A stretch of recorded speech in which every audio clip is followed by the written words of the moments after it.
Catherine Cortez Masto, the former Attorney General of Nevada, who's running to succeed Harry Reid in the Senate, one of the most important Senate races in the country. Catherine, thanks so much for your great public service and for being here.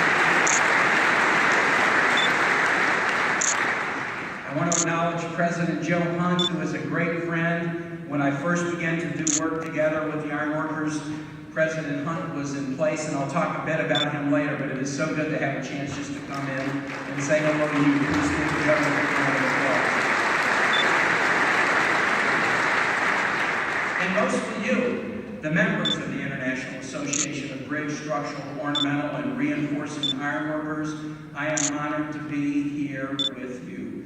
And a special shout out to Ironworkers Local 416 and 433. All right, that's good. It means a lot for me to be here this morning because you have, as you've heard, ironworkers have played a really important role in my life. My dad, Al Kaine, is here today. Dad is sitting right back here with our future senator.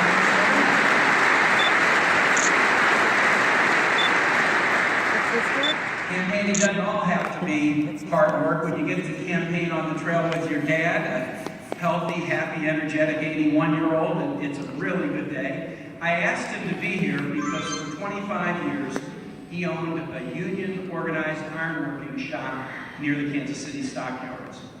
And as I was growing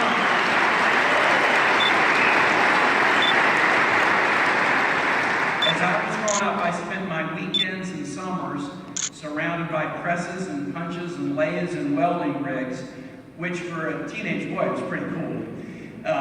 It was a wonderful family business like so many others around this country, and it was one that my dad ran very, very well with iron workers who were extremely talented. The business was called Iron Crafters. In a good year, he had 10 to 12 employees. In a tough year, maybe 5 employees. Plus my mother, who was his best salesman, my 2 brothers, and me. It wasn't a good company by any means, and the folks who worked for my dad, they didn't walk on beams in the sky like some of you do. The iron crafters made smaller things, bicycle frames, balconies and trellises, table frames, dress racks for department stores, and display cases for grocery stores. Nothing fancy, but stuff that it took a lot of skill to make. I saw how much care my dad's employees took with their work. They didn't cut corners because they knew that one mistake could ruin a whole day's labor. And my dad had the same attitude. In fact, I was sharing a recollection with him this morning. One summer I was working with him and we were putting together a table frame that was going to hold a glass tabletop. I dropped the glass, but put out my foot and kind of caught it, but it chipped a piece of the glass, but the chip was going to be hidden because it was going to be under the table frame when it was all put together. And so I told Dad, hey Dad, I did this, but guess what? The chip is going to be obscured and the customer won't know that there's any chip in the glass. And my dad looked at me and said, yeah, the customer won't know, but I'll know. We got to get a new piece of glass. That was my dad. That was his work. It was not cutting corners.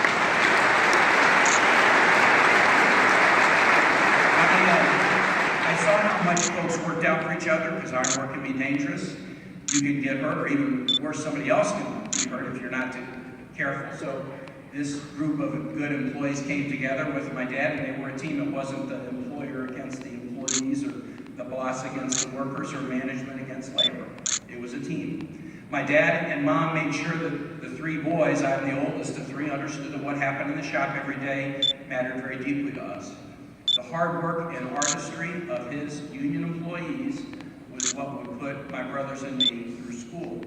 And Dad's business sense and his hard work would put his workers' kids through school. Teamwork. He took it seriously. He saw his relationship with his employees as a true partnership. And that's just one of the many reasons why his employees admired him and chose to work for him year after year. One day, this union, the National Iron Workers, the National Union, asked my dad to be on the National Pension Fund Board as one of 3 employer reps. This guy from Kansas City with 5 employees in a tough year and 12 employees in a good year.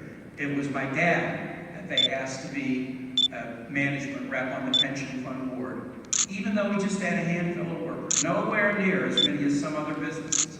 But they asked him because he had a reputation for treating workers fairly, caring about their families, caring about whether they had a dignified retirement, and they wanted my dad to be on the pension fund board to get it right. Dad served on the pension fund board for about 10 years. The board not only managed the fund, they had to weigh in on disputes about whether somebody was entitled to benefits, about whether the company was doing the right thing and paying into the benefits. And Dad always told me, he was reminding me this morning as we were driving over, how fair-minded and scrupulous the union reps were in considering those claims, whether it was a claim by a union member or a claim by a business. The reps that he worked with over those 10 years impressed him for their fair-mindedness, just as my interactions with labor over the years have impressed the same. I just will tell you today, and I'll say it in front of him, I cannot imagine having a better father, a better teacher, or a better example of how you should work in teamwork between management and workers. And I want to thank my father and thank him for coming out from Kansas City to be with me today.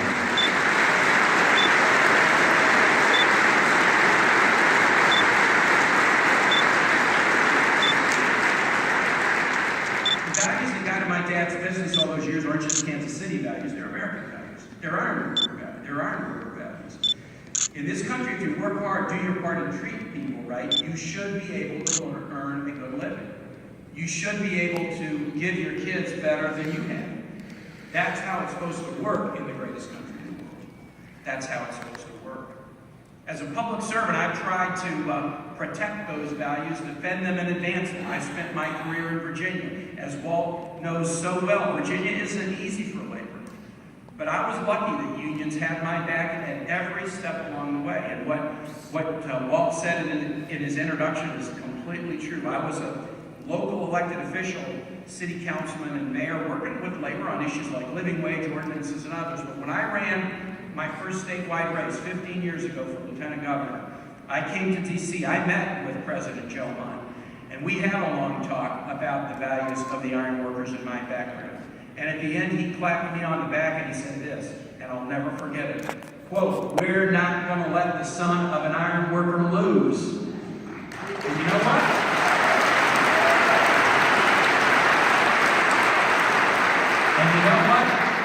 You never have let this son of an iron worker lose. I'm 8-0 in elections, and I'm going to be 9-0 after.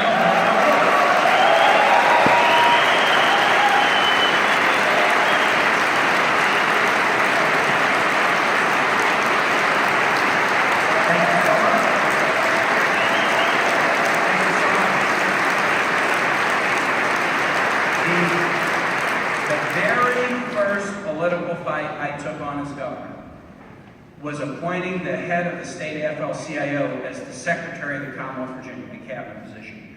No governor in the history of Virginia had ever put a labor person into the cabinet. So I was saying, look, if we're going to be talking economic development around this table, I've got to have somebody who has lived it and who advocates for the values of working people. We pushed really hard to make it happen, but I had 2 Republican houses who had to confirm my appointment, and for the first time in the history of Virginia, they turned a governor down on a cabinet appointment. I made history with the appointment that was good history. They made history with rejecting it that was bad history. But I ended up coming out on top, and so did labor, because they had created a cabinet position in charge of states' workforce programs and forgot to put in the language, and it has to be approved by the legislature. So the very day they voted my AFL-CIO president down as Secretary of the Commonwealth, I appointed him to be the head of all workforce programs in the state of Virginia, because we needed to have labor around the table as we were tackling the problem.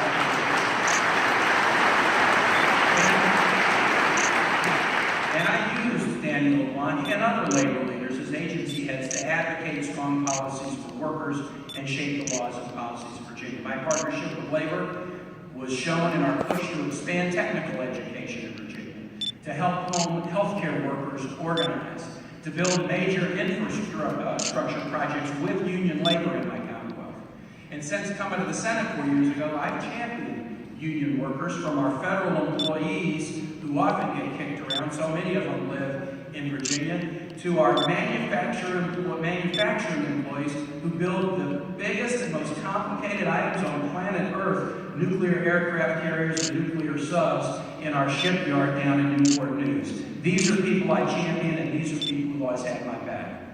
Now, after years in Virginia politics, 22 years since my first city council race, I'm in a different role. 1 month ago today, at 7:32 p.m., not that I'm counting, Hillary Clinton called and asked me to be her running mate. And of course, I said yes with enthusiasm. I believe in her. I trust her. I trust her values. I support her candidacy. And Hillary Clinton is the most qualified person to run for president of this country in a very long time.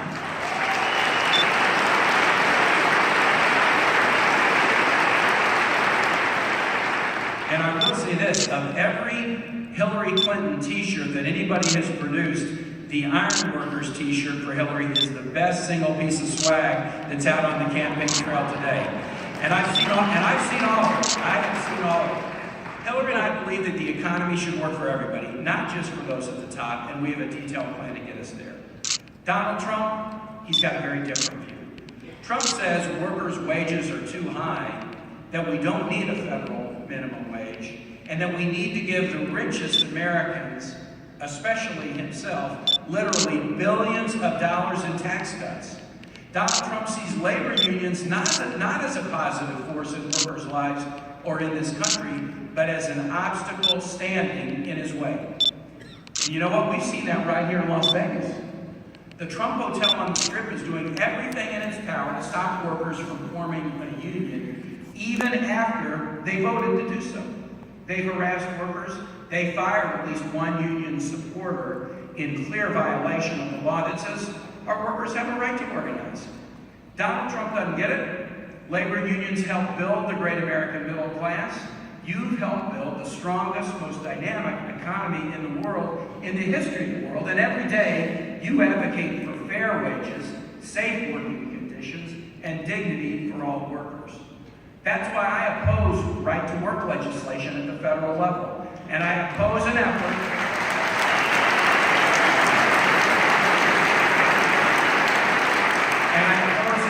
that's underway in Virginia right now by referendum to make right to work part of the state constitution. This should not be in the Virginia state constitution. As I said, Trump's got a different view, and that's why this election is so important. In my view, we can't let somebody with so little respect for American workers sit behind the desk in the Oval Office. We can't let Donald Trump have a say over our lives, our jobs, our retirement, and our national security. You remember Donald Trump's favorite 2 words, and this is what we knew Donald Trump for before he decided to run for president. It's the line he's famous for. And the 2 words are, "You're fired." Maya Angelou, the great poet, says, when somebody shows you who they are, believe them. Donald Trump loves to fire people on national television. It's kind of twisted when you think about it. And it also crystallizes the choice in this election. And this is what I'm asking voters all over the country. Do you want a "you're fired" president or a "you're hired" president? I mean, it's not that. Hillary Clinton will be a "you're hired" president for hired workers, for working people, for this country. I've been a mayor and governor, and I've worked hard to bring good jobs to my state of Virginia, and I'm going to be her partner in a "you're hired" presidency every step of the way. We've got a 5-point economic plan we're going to start implementing on day 1. In fact, one of the reasons that Hillary asked me to be a running mate is that I've got a good track record in Congress of being able to work with members of all parties in both houses to get things done.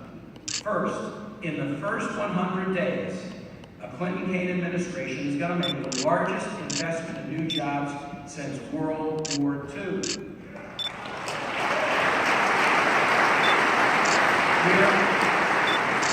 We're going to put people to work rebuilding America's roads, rails, bridges, ports, and airports.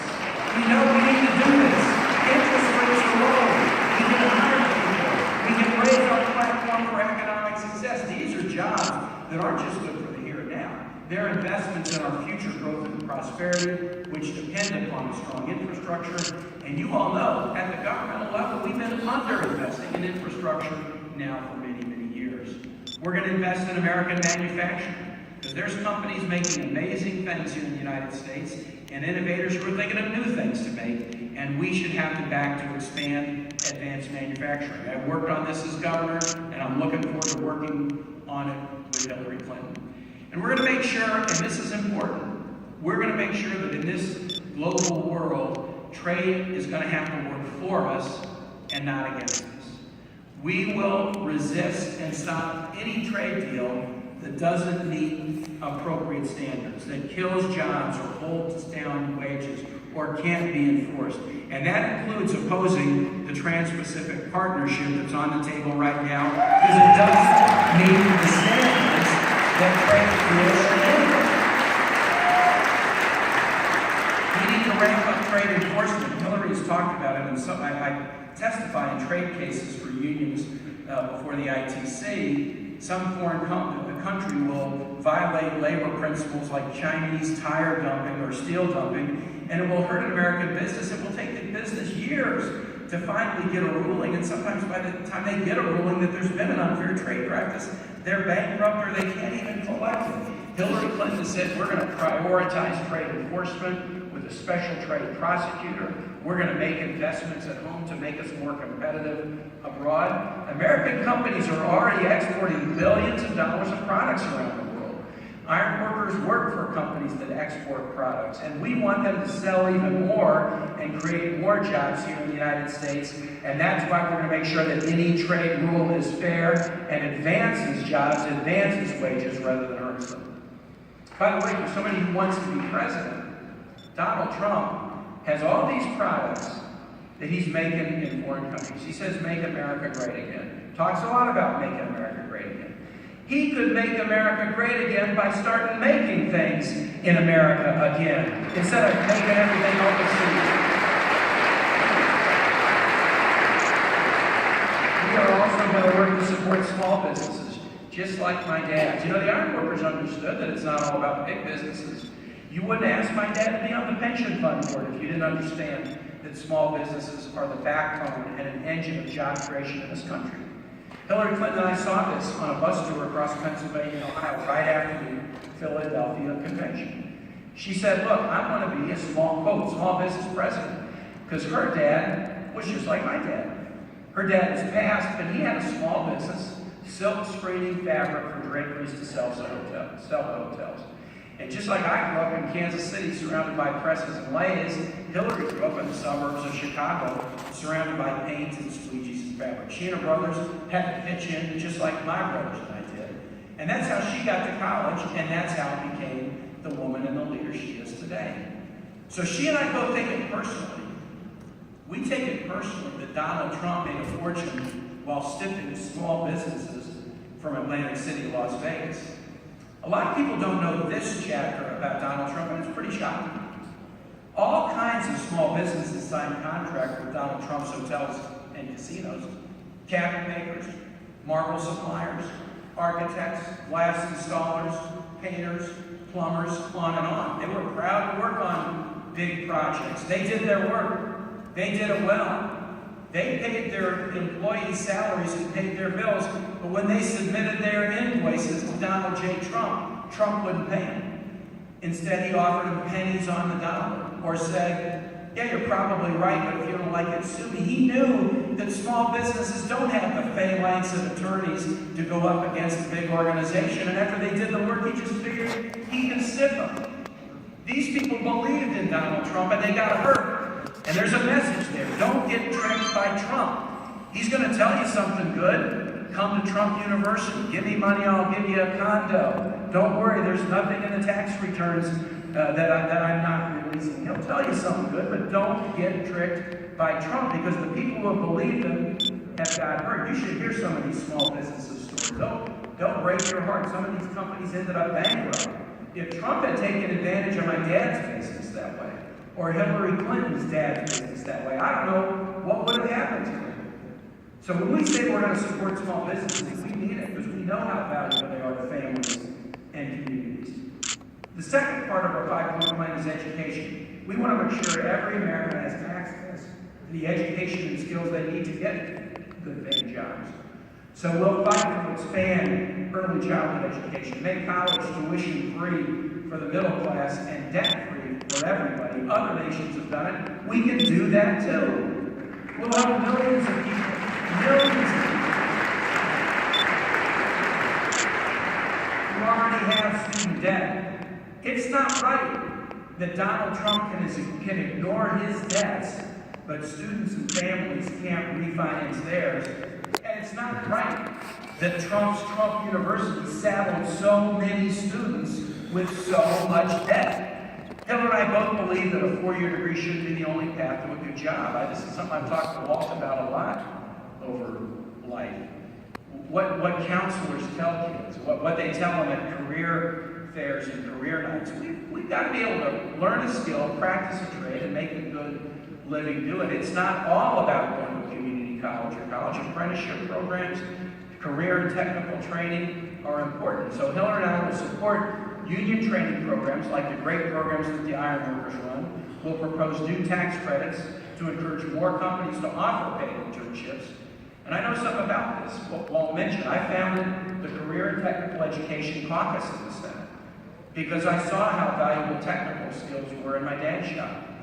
And then I brought those skills to students at a Jesuit-run mission school in Honduras 35 years ago that I ran, teaching kids to be carpenters and welders. These skills need to be integrated throughout our entire education system so young people can get exposed to and then start learning how to weld or code or cook before they're on the job market. It just makes sense. It just makes sense. And the iron workers have a big role to play in this. The Department of Labor recently created an advisory board on apprenticeships, and after we talked about it, I weighed in with Secretary of Labor Tom Harris and said, you have to have an iron worker on that board. And he put an iron worker on the board because as we're working on these projects, iron workers know it better than anybody else. Third, we're going to rewrite rules to encourage more companies to do the right thing. If companies share profits with employees, they'll get a tax credit. But if they move jobs and profits overseas, especially if they've been given any kind of a public benefit, they're going to have to pay an exit tax because we're going to fight for a more patriotic tax code that puts American jobs first and doesn't reward companies that take tax benefits and move jobs overseas.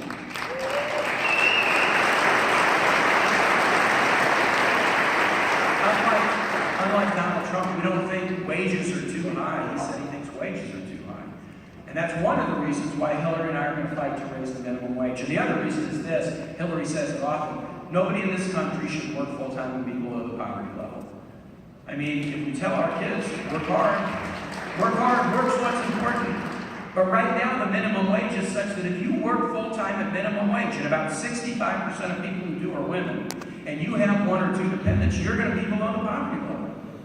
If we value work, if we value workers, if we want to tell our kids they should work hard, we shouldn't be a country where a full-time worker is below the poverty level. And that's why we're going to raise the minimum wage, and that's why Trump's claim that we don't need a federal minimum wage is wrong.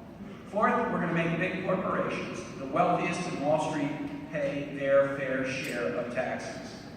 I mean, as we've grown out of recession, that's what all the growth is from. They've got to pay their fair share. This is a huge difference. Let me just focus on this for a second. This is a huge difference between us and Trump. I know we all have friends or neighbors who kind of believe, maybe Trump's a friend of the little guy and he'll stick it to the rich and powerful. Some people believe that. He says it, they believe it. And I'm just telling you, don't believe it, folks, because Trump's tax plan tells you everything you need to know. It says it all. He'll give trillions of dollars in tax cuts to big corporations, millionaires, Wall Street money managers, or folks who have massive estates. The studies of this tax plan have demonstrated that it will explode the national debt, it will put us into a recession, and it will leave us a lot less left over for things like education and health care. Trump wants to create a new tax loophole that we're calling the Trump loophole. Because it's designed to help him. It would let him pay less than half the current rate on income from many of his companies. He'd end up paying a lower tax rate than millions of middle-class families if the Trump loophole gets passed, which is what he wants to do.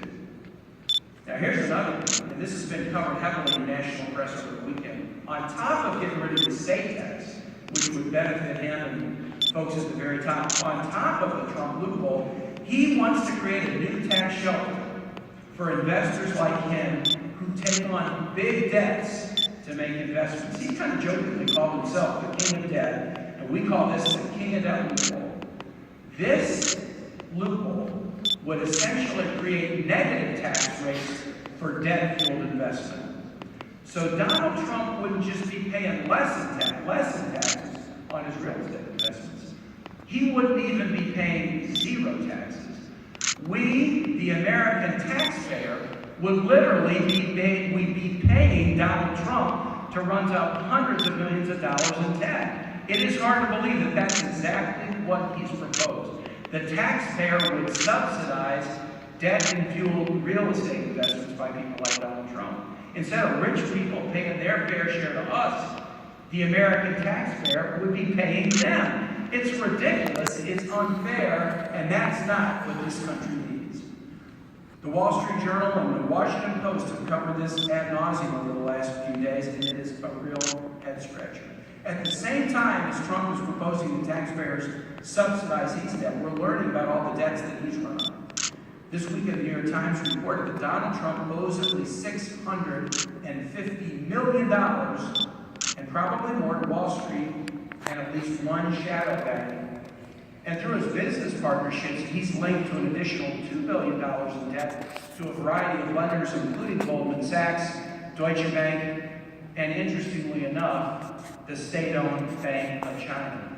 This is who Donald Trump is in hock to, the state-owned Bank of China. Think about that.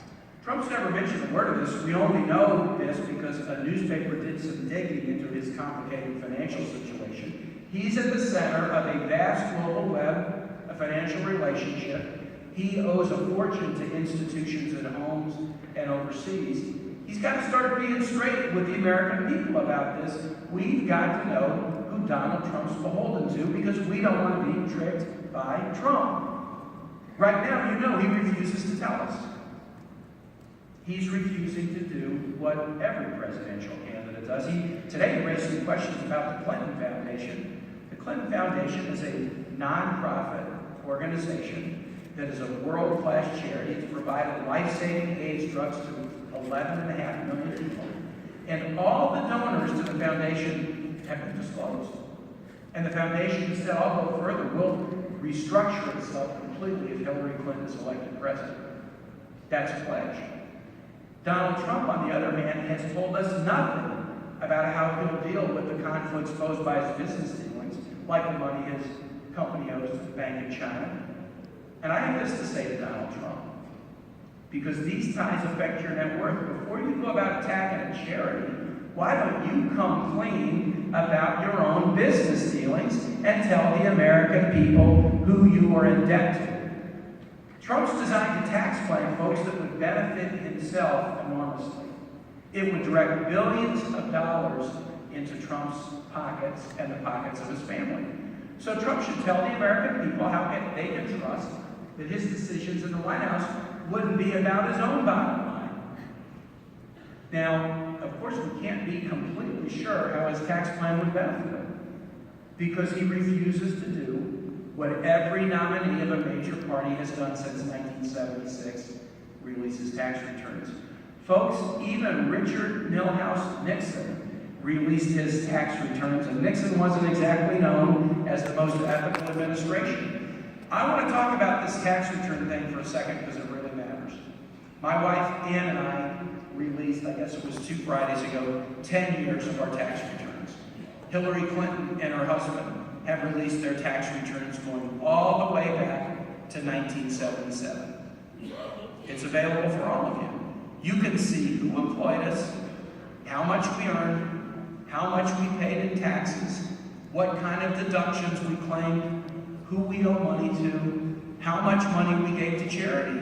We put it out there so that everybody, Democratic, Republican, Independent, couldn't see us. You have a right to know that.